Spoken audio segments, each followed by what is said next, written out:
आमच्यासोबत काय घडलं चला सांगते तुम्हाला. तर आम्ही गेलो होतो धका ते सावजीवाडा येते. जाताना तिथलं ॲम्बियन्स बघूनच आम्ही तिथे गेलो, म्हणजेच न्यू ओपन झाला आहे आणि टेस्ट वगैरे छान आहे म्हटलं म्हणून तिथे गेलो. जाताना छान डेकोरेशन वगैरे होतं, म्हणजे चुली वगैरे लावलेल्या होत्या, पारंपरिक डेकोरेशन होतं. त्यानंतर मग एंट्री केली आत. तिथला ॲम्बियन्स पण इतका जोरदार होता की मन प्रसन्न झालंच, पण वाटलं नव्हतं की टेस्ट आणि सर्विंग वगैरे इतकी बेकार असणार. त्यानंतर थोडं फिरलो वगैरे, तर तिथे आम्हाला काही मिळालं नाही.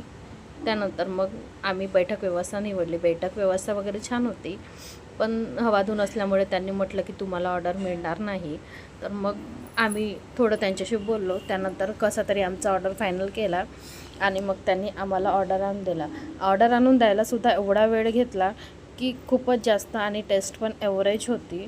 मग जेवण वगैरे केलं आणि निघालो मग घराकडे यायला. येतानाच थोडेसे फोटोज वगैरे काढले. गेलो तर फोटोज तर काढायच लागणार. मग निघालो घराकडे.